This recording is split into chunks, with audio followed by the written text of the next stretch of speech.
Why the certainty? How sure are we? How sure are we that we are ready to rock and roll here and that Terry is signed, sealed, and delivered? GP, you found a poll on Hogs Haven where it just seems people are kind of going, yeah, man, wake me up right before training camp. This thing's getting done. 83% of respondents, Danny, say that Terry McLaurin will sign ahead of training camp. And while I'm stunned by that many people being so confident, with another report last night saying that he's increasingly annoyed by what's going on, I would vote that same way. And I'm just wondering, are we not giving enough credence to some of what we're hearing? Are we not opening our minds to the possibility that this could actually go sideways? 800-636-1067 is the number, as you mentioned. I guess for me, my confidence that they get this done is based on a few things. I think everyone's working from the same place, which is that this is the ultimate professional in McLaurin, who is the antithesis of a problem child. It is just hard to imagine him going full diva receiver, and whether that means eventually asking for a trade or not wanting to be here, it's hard not to assume that he won't play ball and sign whatever their best offer is whenever that comes, when they get to a market level and a reasonable offer. And on the other side of this, there is a lot of goodwill built up over a very short time for this front office. It seems like they work while in the shadows, and we never really know what they're up to.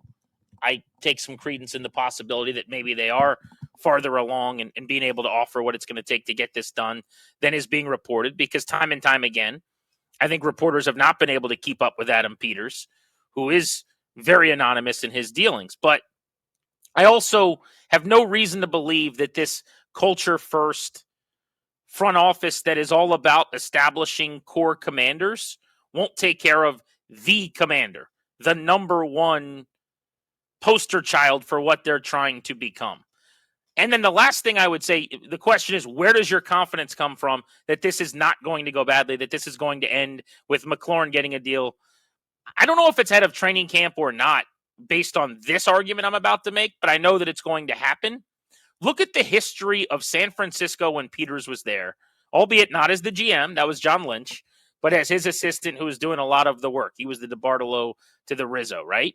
And in that case, Nick Bosa got extended on September 6th.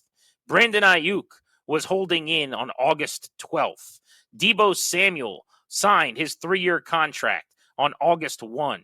Trent Williams got his big, fat, juicy extension after his holdout in July of last year. I'm looking at a story. Holding out for training camp, contract reasons. They never solved these things on July 5th or 7th or 8th. So I think he has brought the San Francisco playbook with him here, whether you like that or not. They often get it done, but it is not on the normal NFL timeline that is kind of when things are quiet right now. That makes sense. I mean, to me, I saw I've seen enough guys go, I'll never play here again. I want out. Oh, I got a new contract. You know what? It is about winning, but it's about winning here. See Myles Garrett, just this offseason, or, if Hendrickson ends up signing a deal in Cincinnati, with all the bad feelings, we're not even approaching that level of disgruntlement from McLaurin. So, yeah, I mean, a couple of things have leaked out from the agent side. You would think, I'm not quoting that, but it just seems obvious that that's where any kind of dissatisfaction with negotiations would be coming from. You wouldn't think the team would be doing that.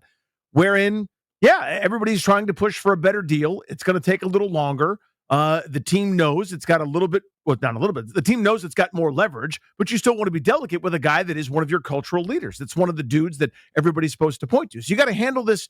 Kid gloves isn't the right phrase, but you got to handle this with delicate. It's white glove service here, right? Where you got to make sure that you're taking care of the guy, not disrespecting him, not, poisoning the well against him, and have him be a guy that, even though he signs, is pissed off at you and kind of, isn't the same guy that you signed anymore. Which I don't think he has that here. I don't either. But you got to do right by him. I mean, and their whole MO is to do right by people, period, end of story. So you would especially take care of this guy while still at the same time trying to get the best deal for your team. Again, I keep coming back to this. The franchise tag this year for a wide receiver is $28 million. By all accounts, he wants more than that, right? If they do 2 straight franchise tags, it's 28 and then 33. That's probably less than he wants. And they could go, we could just do this, have you for 2 years, not have to worry about you on the back end at 33, 34, 35 years old if you've slowed down at all, which people tend to do as they get into that age group. And that's a pretty good deal for us. We've got that in our back pocket. We don't want to do that because that doesn't, it's not something that would make you happy, but we've got you very affordable this year in the low 20s, 28 the following, and then 33 the year after that. For this year's tag. Next year's tag will be higher. That's fair. So, but not by much is the point. I mean, it would be 33 and probably like 38, or it's the deal that he's looking for probably over 2 years that they don't want to give him, right? I mean, it grows several million each year. Well, I'm looking at the 2026 projected franchise tags. 26 projected is 28 for receiver. Okay, so I thought you were saying this year's tag. You're saying next year's projected tag. I misspoke there. Yeah, 28 the year after that. Okay, would be 120% of that, which would go up to 33. Absolutely. That is a reasonable thing they could do. It's the Cousins plan, a non-quarterback. It makes a little bit more sense with this guy at his age than getting into bed over a 5-year commitment where he's going to be declining on the back end. I mean, the one other part of this that we bring up as frequently as we can is you're not paying your quarterback, Jaden Daniels, yet.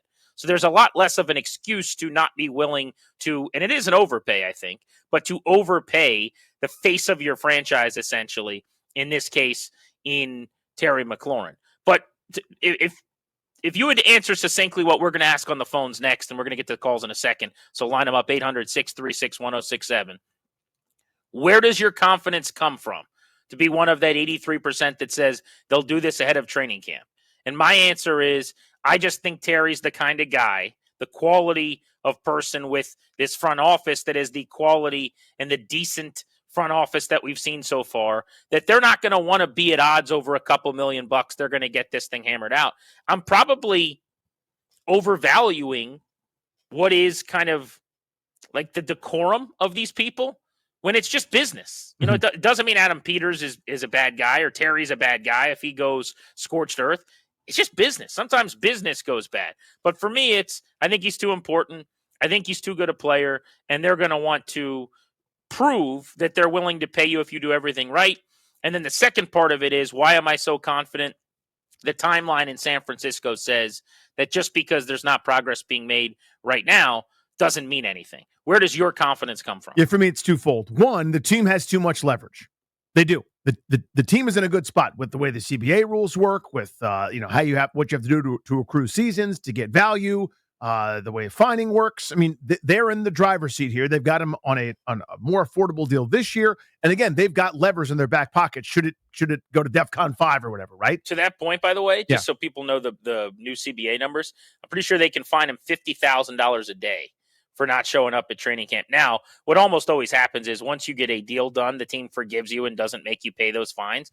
They have the choice to make you pay them, obviously, but you can negotiate that possibly into whatever your agent is doing with the team when you're finalizing the deal amid a holdout. But to your point, if you're saying I'm not showing up for work, they go, okay, cool. 100,000 over 2 days, 200,000 over 4 days, 600,000 over 3 days.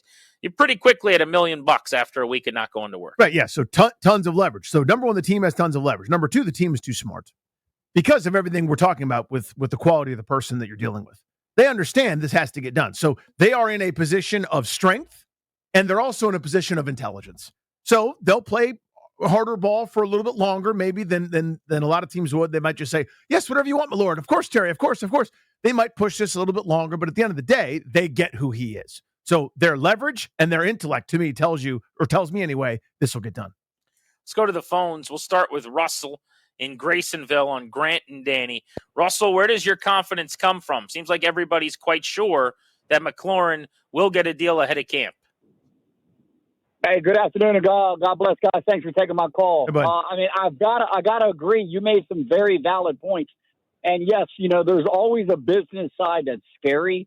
But given who Terry is, not only as the player, both on and off the field, his leadership, the quality of our front office, and obviously where he's at. The connection between him and JD just started to bloom. And that should only get better, obviously adding, pieces to our front line. I just got to believe deep down what he brings to the team, his value overall is substantial. And I just have a hard time not seeing, the front office, valuing Terry for who he is and all that he has been. I mean, he's the professional of professionals. And so it's just deep down. I'm thinking, 3 years, 90 million, whatever the guarantee money is, I'm not sure. But I believe, this will get done maybe, at the beginning of camp, if not long after. Being, as you said, some valid points in San Francisco with some of the late signees there. So that's how they did it. I just got to believe was a part of that. Thank you for the call. Appreciate you. I mean, the 3 and the 90, not to quibble over a very specific point of your call, but that probably doesn't do it because McLaurin's asking for more than that at this point based on the DK Metcalf contract. It looks like McLaurin's probably asking for 32, 33, something like that on an APY basis. I was talking to Kevin about this today, and he asked me something to the effect of, if there's a holdout, and so I'll even add lengthy holdout, but he said if he's not at training camp, everyone's going to start picking sides. Are you Team Terry or are you Team the front office? And he said, what side will you be on? I ask you the same question. Team. So I think I generally am on a player's side when they've earned the money. In this case, my answer to him was, I've got to know what we're haggling over money-wise. So So let me jump in. Me guessing team is guessing the ballpark of where the money is. Now, let's, for the sake of argument, let's say this is Bruce Allen again, okay? If I assume they're being ridiculous and stupid and petty and foolish, then I would probably side with the player. This, to me, is a case where I can absolutely see the desire not to pay somebody a deal that's not practical. Like, I totally get that. And I get where which I agree with, but the market is the market, right? And so that's where my point was, if Terry McLaurin's asking for DK Metcalf money, 32, 33 million a year, I don't have to love that contract, but I would probably side with him. That's what it costs. That's what the market is. This goes back to the Grant and Danny, economics class with Kirk Cousins back in 2016, 9 years ago, right? If they're offering $33 million and Terry wants 35, Jamar Chase style, or I guess that would be Justin Jefferson style, 36. Well, now I'm on the team side. I mean, that's ridiculous. Mm-hmm. That's outrageous. What are you talking about? Why would you possibly want that? So I'd have to know probably where the negotiation is. Generally, I'd be on with you. I'd be on the team side until I found out that they're lowballing him.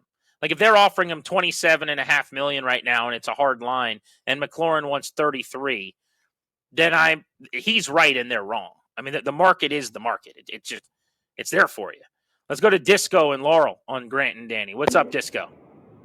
Hey, good afternoon, guys. Hey, buddy. So my confidence lies in the fact that this front office seems to be pretty smart. And they know that they cannot go into a season with your star quarterback and potentially Deebo Samuel, Noah Brown, and Luke McCaffrey as your starting wide receivers. So that gives me confidence. But I think one of the things, guys, that we haven't talked about, and Grant, you made a great point a couple of weeks ago. We've got Adam Peters with his golden boy looks and things. We haven't really seen the business side of him. And, maybe this, we're starting to see, okay, we don't really know him from a business standpoint. So I think this is very interesting. And then the last point that I will say is, isn't it funny, a short time ago, where we see these leaks about the players unhappy and fans would immediately take sides and say, oh, this team is crazy, it's ridiculous. Remember, agents and players used to take advantage of the bad reputation of this franchise. And I don't think they can do that anymore. It's a great point. Yeah, as soon as you heard that, you knew somebody was doing something dumb, or you assumed it. And they weren't always, by the way. They had a bad batting average, and they weren't very good at their jobs, but sometimes they were doing things correctly, but they were paying the price. You would never know, of the fact that they were already guilty in the court of public opinion. That's all it took. Right now, Terry and his agent are putting the word out that they're unhappy. Well, 4 years ago, with a different regime. Here goes Bruce again. Yeah, pitchforks are out. Let's go to Darren in Alexandria on Grant and Danny. Darren, your confidence that something gets done despite all of the reporting on this comes from where? Yeah, I mean, this is a little confusing for me because you talk about market. You mentioned DK Metcalf and the market for a wide receiver like Terry being in the I don't know numbers that well, but $30 million range, something like that. But the thing with Terry is that it's not just who he is as a player, and not even just who he is on the team as a leader, which even adds more value, but what is your season and what are your locker room dynamics going to look like if this deal doesn't get done? And I feel like that gives a lot of leverage, like a ton of leverage back to Terry, which I love Terry. He's a great guy and he seems like a great player. I'd love to have a deal done with him, but if you're looking at it at a logistics standpoint, at a money standpoint, how much is Terry going to try to get out of this organization? And is that what's best for the team? Thanks for the call. It's a really good point on, we're looking at the numbers based on value at wide receiver. And he's saying DK Metcalf just went to an organization where he's never taken a snap. This guy has bled and sweat. Done everything ever been asked of him. Given the speeches for 3 different team names. It's certainly the point his agent's going to be bringing up, that this is bigger than just his, catches, his yards per catch, and his touchdowns. For sure. And I think that's the dynamic. And that's why I say it's a two-parter for me. 1, the team's leverage, but 2, the team is smart, right? They get those things, those elements, those, somewhat hard to quantify at times, elements of who Terry McLaurin is. This is not just a receiver that had 1,000 yards last year, right? Albert Connell had 1,000 yards in 99. This is different. You know what I mean? Like, this is a different dude that has done everything that he's supposed to do at all times without fail. So you reward that guy. And that guy's more important than wide receiver 5 on your roster, the guy that just caught up from the practice squad. That's him. And so that's what they'll get that. They'll understand that very quickly. Each new regime that's come in figured out very fast, I need number 17. I need him to be part of my program because that dude does it right. Can I do a quick impression for you? You won't. Would that be okay? Yeah, you won't do it. All right, fine. I'll play along. Hey, wake up. Oh, it's me, Danny Rouillet. Anybody know anything about Albert Connell? Yeah, don't leave your wallet out in the locker room. I mean, the casualness of sleeping on a guy who robbed from his teammates, allegedly, but also went for 1,000 yards in D.C. with Michael Westbrook going for 1,000 in the same year. My favorite Redskins team ever. Sorry about that offense, by the way. Sorry about it. If you can name his jersey number, I'll give you $1. Because you're the worst at jersey numbers. Literally the worst. The worst. Westbrook wore 82, I feel like. That's true. And this is me stalling, by the way. I don't know the answer. So I'm gonna say a number. I'm gonna say 86. Memory serves, Albert Connell wore 83. Let's look. And I'm going to just downplay it and act like I'm not positive just to make it look better for you. But he wore number 83. Let's look at that. Let's just Kurt see. is in Ashburn on Grant Kirk and Danny. or Kurt? I believe it's Kirk. Kurt. What's up? Yeah, KURT. Good afternoon. There was a holdout, and I don't remember the name of the coach. It was a prominent coach of a prominent team, and when the guy held out, the coach held the news conference. We'll say the guy holding out, his name was Jones. He said, the Patriots have decided to play the season without Mr. Jones. I don't respect holding out when you got a contract signed. I know what he means to his team, and I'm one of his most ardent fans, and I just don't respect that. If they pulled the reverse and said you had an off year last year to anybody and said we want to renegotiate and stay away from cap until we renegotiate, they wouldn't like that either. So I sympathize with his wanting to get more money. Who doesn't? But I just ways to pursue it. And frankly, I don't worry because worry never influences the outcome of anything. I don't worry about it. And if he doesn't show up, so what? I appreciate you. Thanks, yeah, I once heard that 90% of things that people worry about don't actually come to fruition, and you're kind of going very like psychologist with us and going, why would I worry about it? I'm not in charge of getting him signed. But we're talking about your fandom and just whether or not one of your favorite players is going to get a contract done. Surely you can understand that. But so his feeling, though, is the way everybody used to feel. Right? That's how everybody used to talk about it. With the players strike in baseball, and every holdout was the greedy player, right? That's what everybody thought.